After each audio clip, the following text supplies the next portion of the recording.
Comment t'appelles-tu, jeune homme? Joseph, monsieur. Ok, Joseph. Je ne vais te mettre en prison, mais tu vas travailler dans mon palais comme Oui, serviteur. monsieur. Joseph, je serai ta maîtresse directe. Tu dois obéir au moindre de mes ordres. Je vais te montrer les différents coins du palais royal doré. Joseph, prenez les habits de mon époux, repassez-les et rangez-les dans son dressing. Oui, votre majesté, je m'en occupe immédiatement. Parfait.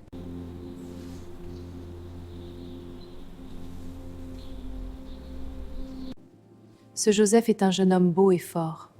Je vais devoir l'approcher. Joseph, j'ai besoin de toi. J'ai cassé un verre dans ma chambre et versé du vin. Va nettoyer. Trop luxueux et doré. Aucun verre cassé, ni vin versé. Je m'étonne. Joseph, j'ai besoin de toi. Couche avec moi maintenant. Madame, je ne peux pas faire ça à mon maître. Il me fait confiance. Je ne veux pas pécher contre mon Dieu. J'ai besoin de ma paix. Arrête avec tes idioties. Couche avec moi maintenant. Non, madame! Joseph, rentre vite! Joseph, rentre vite! Cette vermine de Joseph ne sait pas qu'on ne me dit jamais non. Il va souffrir. Mon amour. Qu'est-ce qui ne va pas? Dis-moi tout. Pleure pas, mon cœur.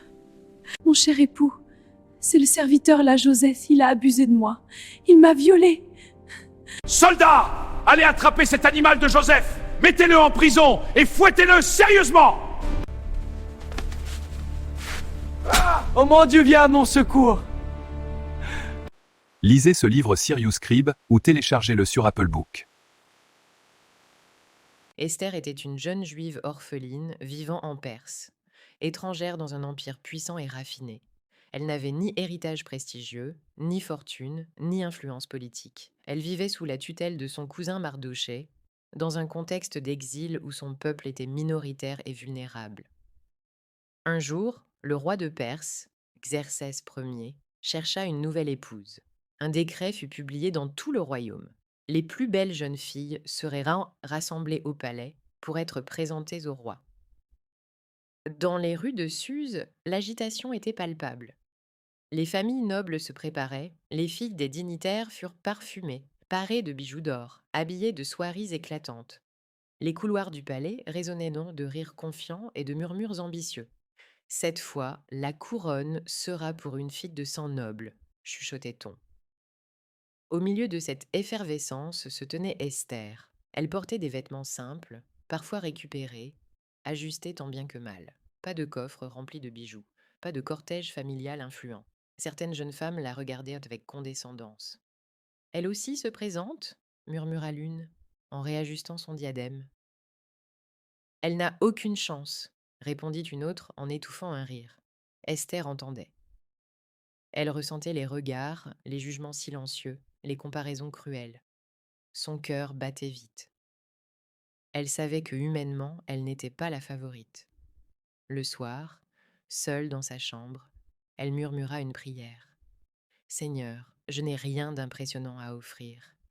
Si je dois trouver grâce, que ce soit par ta faveur et non par mon apparence. » Le jour des présentations arriva. Les couloirs étaient illuminés de torches dorées. L'air était saturé d'encens et de parfums. Les gardes, immobiles, encadraient l'entrée de la salle royale. Chaque candidate passait devant le roi.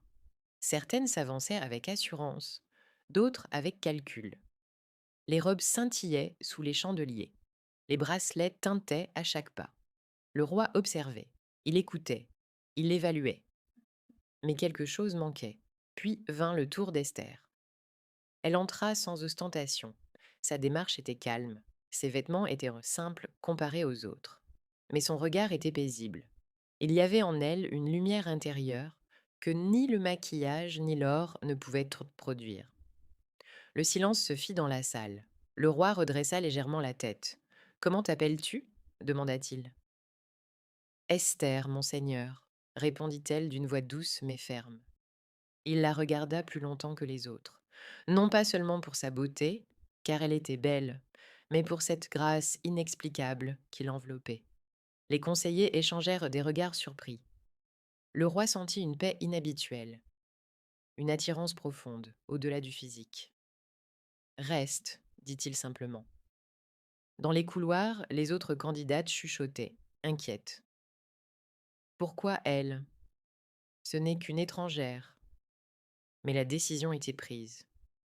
Le roi posa la couronne sur la tête d'Esther. Une orpheline exilée était devenue reine de Perse. La faveur avait incliné le cœur du roi. Elle avait réduit au silence les moqueries. Elle avait renversé les pronostics. Elle avait élevé celle que personne ne considérait comme une candidate sérieuse. La puissance de la faveur divine est précisément cela. Elle nous positionne là où nous n'aurions jamais pu accéder seuls. Elle agit dans les décisions des puissants. Elle transforme une salle de compétition. Au centre de ce pouvoir, une jeune femme juive cache son identité. Elle s'appelle Esther. Elle vient d'être couronnée, mais son trône est en danger. Mardoché, toi et ton peuple, vous allez vous prosterner et m'adorer. Sinon, je vais vous tuer tous. Majesté, il y a un peuple différent. Leur loi d'Anarobol est à les exterminer. Et je verserai des tonnes d'argent dans ton trésor.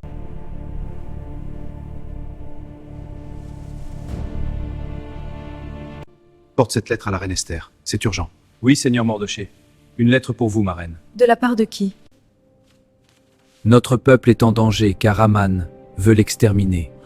Dieu t'a... Dis-leur de jeûner. J'irai vers le roi. Si je dois mourir, je mourrai. Ô Dieu, après 3 jours de jeûne et de prière, accorde-moi ta faveur et sauve mon peuple. Pourquoi je n'arrive pas à dormir? Et pourquoi je fais tant des cauchemars?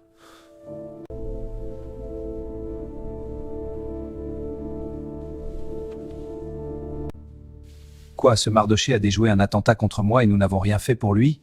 Je dois l'aider. Garde, allez appeler Aman.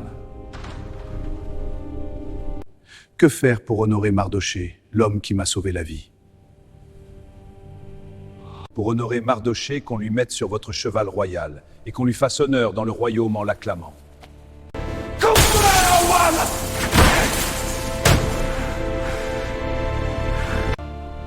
Que veux-tu que je fasse pour toi, ma reine? Je t'aime beaucoup. Mon roi, mon souhait est que tu sauves mon peuple.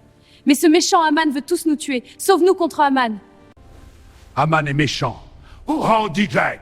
Et que Mardoché devienne mon premier ministre. C'est ainsi qu'arrive la chute d'Aman. Il sera pendu et humilié. Mardoché sera élevé.